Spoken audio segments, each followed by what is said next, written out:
என்னை பொறுத்தவரையிலும் கிட்டத்தட்ட 8 மாத காலமாக கடுமையான உழைப்பின் காரணமாக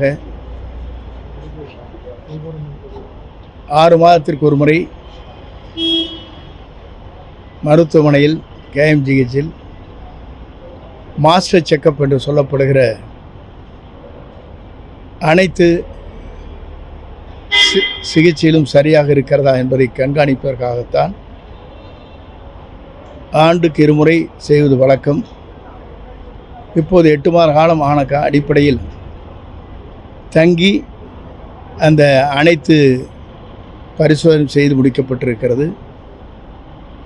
அனைத்து பரிசோதனையும் சரியாக இருக்கிறது என்ற ஒப்புதலை மருத்துவமனை வழங்கியிருக்கிறது. ஆகவே விரைந்து எல்லா பணிகளும் ஆற்றுவதற்கு நான் சென்னை சென்று கொண்டிருக்கேன் என்பதை மகிழ்ச்சியோடு நான் தெரிவித்துக் கொள்கிறேன். ஆனால் இதே போல் தமிழக வெற்றி கழக எல்லா அமைச்சர்கள் எல்லாரும் அரசு மருத்துவமனையில் தான் சிகிச்சை பெறணும் அப்படிங்கிற மாதிரி ஒரு தகவல் வந்தது. அது என்னை பொறுத்தவரையிலும் என் உறவினுடைய மருத்துவமனை எப்போதுமே அங்கே தான் சிகிச்சை பெறுவது வழக்கம். நான் வருகிற போது கூட ஓய்வு எடுக்க வேண்டும் என்று சொன்னால் அங்கே தான் ஓய்வு எடுப்பது வழக்கம். அந்த முறையைத்தான் நான் பின்பற்றுகிறேன். அரசு மருத்துவமனை என்பது எனக்கு இது இலவசமாக கிடைக்கின்ற ஒரு சலுகை. ஆகவே வேறு மருத்துவமனையில் சென்று அதற்கான நிதிகளை அரசிடத்திலிருந்து பெற வேண்டிய நிலை இல்லை. என் உறவினுடைய மருத்துவமனை அனைத்தும் இலவசமாக கிடைக்கிறது. அது மட்டுமல்ல, நான் வருகிற போதும் போகிற போதும் இங்கே இரவு நேரத்தில் விமானத்திற்கு காலை செல்கிற போது அங்கே தான் விடுதியிலே தங்குகிறேன். ஆகவே இது தொடர்ந்து நடைபெறுகிற ஒரு நிகழ்வு. இப்போ இந்த சிறுமி கொலை வழக்கில் வந்து தாயாருக்கு தெரியாமல் எங்கிட்ட கையெழுத்து வாங்கி ஏற்றுட்டாங்க அப்படிங்கிற மாதிரி குற்றச்சாட்டு வந்தது.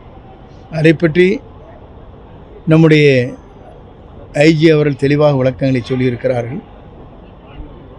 அதை பற்றி சட்டத்துறையும் முதலமைச்சர்கள் உத்தரவு வழங்கியிருக்கிறார்கள். அது உடனடியாக அதற்குரிய நடவடிக்கை மேற்கொள்ளப்படும். இந்த பெண்களுக்கான விடியல் பயணம் இந்த இலவச பேருந்து எப்போ கொடுக்கறதுமான வாய்ப்பு?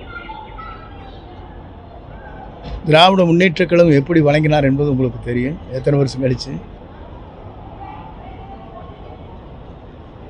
ஆகவே ஒவ்வொரு திட்டங்களும் படிப்படியாக வழங்குவதற்குத்தான் அரசு நிதிநிலைக்கேற்ப வழங்கும். இது அவர் முதலமைச்சர் அவர் முடிவு செய்ய வேண்டிய ஒன்று. இந்த கேள்வியை என்னிடத்திலே கேட்பது சரியாக இருக்காது.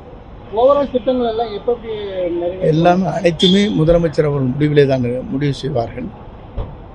ஆகவே முதலமைச்சர் தான் எந்தெந்த காலகட்டத்தில் எப்படி முடிவு செய்ய வேண்டும் என்பது முடிவு செய்வார்.